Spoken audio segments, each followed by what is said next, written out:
అందరికీ శుభాభినందనలు. మనం శ్రీ పరాభవనామ సంవత్సరంలో ఉగాదిలోకి అడుగు పెట్టేస్తున్నాము. ఈ సంవత్సరం మేషరాశి వారి గ్రహ సంచారము, వారి ఆదాయ వ్యయాలు, వివిధ రంగాల్లో వారికి కలుగబోయే శుభ ఫలితాలు అందరికీ చక్కగా అర్థమయ్యే రీతిలో ఇప్పుడు తెలుసుకుందాం. సాధారణంగా మేషరాశి అంటే అశ్విని నక్షత్రంలో 4 పాదాలు, భరణి నక్షత్రంలో 4 పాదాలు, కృత్తికలో మొదటి పాదంలో జన్మించిన వారందరూ కూడా మేషరాశి జాతకులుగా ఉంటారు. అలాగే జన్మ నక్షత్రం తెలియని వారు ఎవరైనా ఉంటే తమ పేరులో మొదటి అక్షరం ఆధారంగా కూడా నిర్ధారించుకోవచ్చు. అంటే చు, చే, చో, లా తో మొదలైన వాళ్ళు కానీ, లీ, లు, లే, లో తో మొదలైన వాళ్ళు కానీ వీళ్ళు మేషరాశికి చెందుతారు. అంటే నక్షత్రాన్ని బట్టి గనక మనం పేరు పెట్టించుంటే పంతులు గారికి చెప్పి ఈ అక్షరాలు చెప్తారు కాబట్టి ఆ అక్షరాలను బట్టి మళ్ళీ నక్షత్రం ఐడెంటిఫై చేసుకోవచ్చు. ఈ సంవత్సరం చక్కగా వీళ్ళకి ఆదాయం 11 ఉన్నది, మనకి ఖర్చు కేవలం 5 ఉన్నది. అంటే ఆదాయ వనరులు చాలా విజృంభణంగా ఉన్నాయి. రాజపూజిత 2 ఉంటే అవమానం మాత్రం కొంచెం 4గా గోచరిస్తోంది. దీన్ని బట్టి ఈ సంవత్సరం మీకు మంచి ఆదాయము, ఈ ఆదాయం కారణంగా మీకు కలిగేటువంటి గ్రోత్ను చూసి 10 మంది అసూయ పట్టడం ద్వారా మిమ్మల్ని కించపరిచేట్టుగా మాట్లాడేవాడిని సూచన ఇందు విధంగా సూచించబడుతోంది.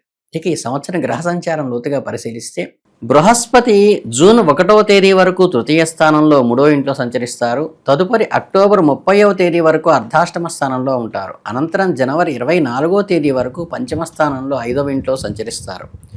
అక్కడ నుండి సంవత్సరం పూర్తయ్యే వరకు తిరిగి అర్ధాష్టమ స్థానంలోనే కొనసాగుతారు. ఇక కర్మకారకుడైన శని భగవానుడు పరిశీలిస్తే సంవత్సరం మీ రాశికి 12వ ఇంట్లో సంచరిస్తారు. దీన్నే వ్యయశని అంటారు.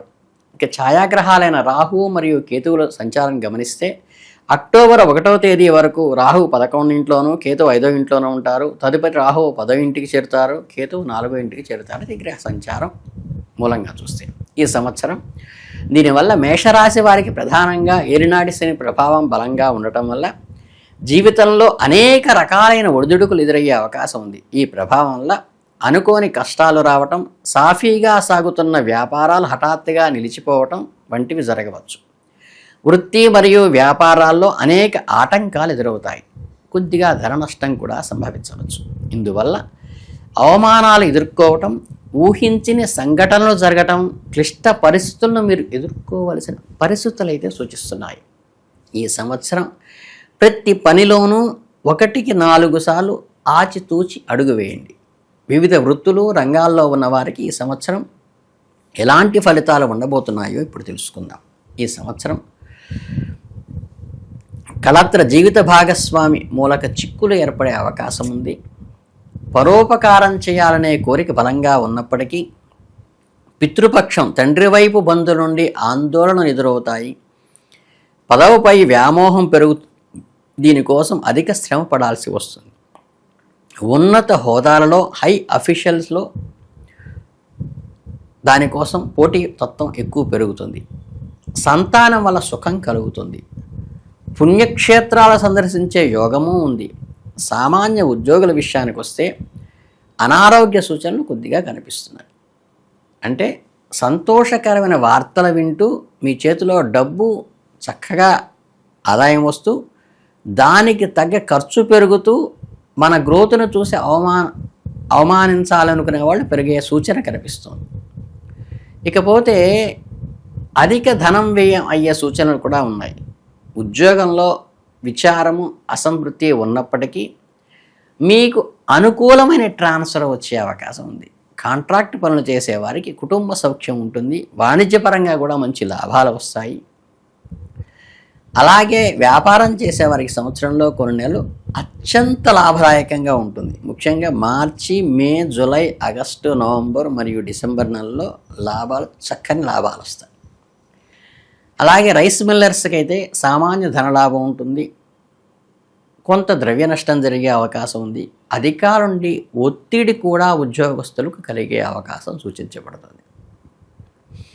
సినీ పరిశ్రమలో ఉన్నవారికి మనోవ్యాకులత, ఉదర సంబంధమైన అసిడిటీ లాంటివి, విచారకరమైనటువంటి విషయాలు వినటము, ఉంటాయి, ధనలాభం మాత్రం పుష్టిగానే ఉంటుంది. వృత్తిలో లాభము మరియు వ్యవహారంలో జయాలు సాధించి కీర్తిని, మిమ్మల్ని చూసి అసూయపడే వాళ్ళని పెంచుకుంటారు. అలసత్వం కొద్దిగా ఆవహించే అవకాశం ఉన్నది. ఈ కమ్యూనికేషన్ రంగంలో ఉన్నవారికి విస్తృతమైన వ్యాపారం జరుగుతుంది. దానికి తగ్గట్టుగానే ధన వ్యయం కూడా స్పెక్యులేషన్లో వెళ్ళిపోతూ ఉంటుంది. ఈ ఎలక్ట్రానిక్ రంగంలో ఉన్నవారికి ధన ఖర్చుతో పాటు స్థానచలనాలు, వాహన ప్రమాదాలు కొద్దిగా సూచించక తప్పటం లేదు. ఇక ఎవరైతే రియల్ ఎస్టేట్ వ్యాపారం చేస్తుంటారో వ్యాపారులకు భూమి మరియు గృహాల ద్వారా లాభాలు పొంది వాణిజ్యంలో ఆదాయం ఎక్కువ వచ్చి పరనిందలు కూడా పడాల్సిన పరిస్థితి వస్తుంది. పారిశ్రామికవేత్తలకు ద్రవ్యలాభం ఉంటుంది. ప్రణాళికల ద్వారా కీర్తి దక్కుతుంది. ఉద్యోగుల వేతన సమస్యలు ఇబ్బంది పెట్టవచ్చు. సిమెంటు, కలప, శానిటరీ వ్యాపారులకు నిలకడగా ఉంటుంది. అలాగే ఈ పెయింటింగ్ వ్యాపారం కానీ అనారోగ్య లోపం భేదించవచ్చు. చేతి వృత్తులు ఎవరైతే చేస్తుంటారో వాళ్ళకి మంచి లాభసాటిగానే ఉంటుంది.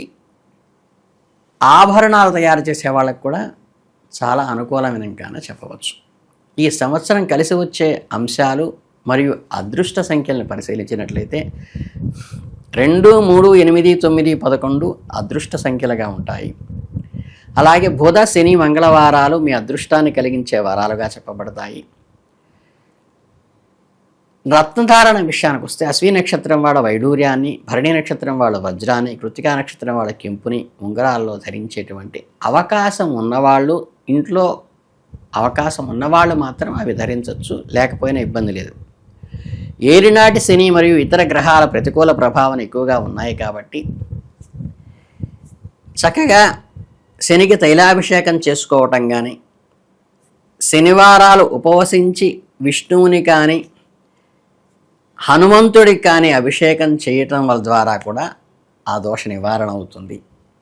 అలాగే సోమవారాల్లో శివునికి ముఖ్యంగా పంచామృతాలతో పాలు, పెరుగు, నెయ్యి, తేనె, పంచదారతో అభిషేకం చేయటం ద్వారా కానీ, మారేడు దళాలతో పూజించటము, శివ ప్రదక్షిణ చేయటము, బెల్లం పొంగల నివేదన పెట్టడం అమ్మవారికి, వీటి వల్ల కూడా దోషాలు చాలా వరకు తొలగుతాయి.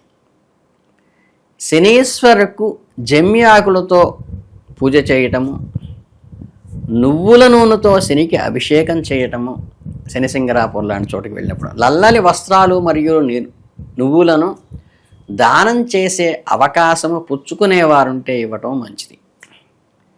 ఇక ఆర్థిక సమస్యలు, వ్యవహార చిక్కులు తొలగిపోవటానికి వెంకటేశ్వర స్వామి గుడిలో ప్రదక్షిణాలు చేయటము, తులసి దళాలతో స్వామిని అర్చించటము, చక్కెర పొంగలి స్వామికి నివేదన పెట్టడం కూడా మంచి సూచనలుగా చెప్పవచ్చు. అలాగే శనివారాల్లో లక్ష్మీనారసింహస్వామి కనుక అర్చించినట్లయితే చక్కగా లక్ష్మీ అనుగ్రహం కలిగి మనకి ఆదాయ వనరులు విపరీతంగా పెరిగే అవకాశం ఉంది. అలాగే శత్రు భయంకరంగా ఉంటారు కాబట్టి నరసింహస్వామి ఈ అసూయాపాల నుంచి కూడా రక్షణ లభిస్తుంది.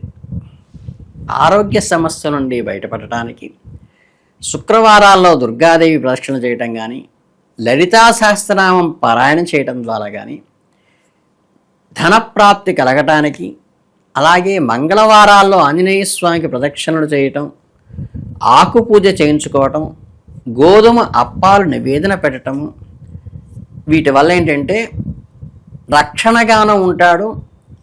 చక్కగా మన శత్రు భయంకరుడిగా కూడా హనుమంతుడు మనకి రక్షణని ఇస్తాడు, అభయాన్ని ఇస్తాడు, ధైర్యాన్ని ఇస్తాడు. అలాగే మంగళవారాల్లో కుజగ్రహ పూజలు చేయటము, కందులు దానం చేయటము, ఎరుపు వస్త్రంలో కట్టి దానం ఇవ్వటం కూడా చాలా మంచిది. గోధుమ రొట్టెలను సాయిబాబా గుళ్ళో కానీ పంచితే కూడా మంచిది. అలాగే షణ్ముఖుడికి సుబ్రహ్మణ్య స్వామికి అష్టోత్తరం చేసుకోవటం కానీ, ఈ పాము పడగ మెలికలు వేసుకుని ఉంటుంది నాగు జత, అక్కడ కూడా అభిషేకం చేసుకోవడం వల్ల కూడా మంచి అనుకూలమైన ఫలితాలు కలుగుతాయి. ఇవన్నీ ఏంటంటే మీకుగా తక్కువ బడ్జెట్లో మీరు అర్చన చేసుకునే విధానం. అనవసరంగా వేలు ఖర్చు పెట్టపాకండి, అవసరం లేదు.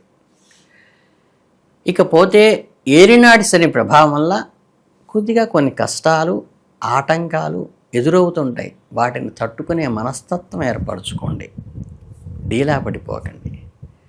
ప్రతికూలతను అధిగమించి సానుకూల ఫలితాలు పొందే అవకాశానికి ధైర్యంగా హనుమంతుడి వల్ల ధైర్యం సంపాదించుకోండి. మీరు ముందుకు వెళ్ళండి, ఖచ్చితంగా విజయం మిమ్మల్ని వరిస్తుంది. గ్రహ పరిస్థితులను అనుసరించి చెప్పే కొన్ని సూచనలు మాత్రమే. మీ స్వశక్తిని, దైవ బలాన్ని నమ్ముకుని ముందుకు సాగితే విజయం ఖచ్చితంగా మీ సొంతం అవుతుంది. పాజిటివ్ నేచర్ అలవాటు చేసుకోండి.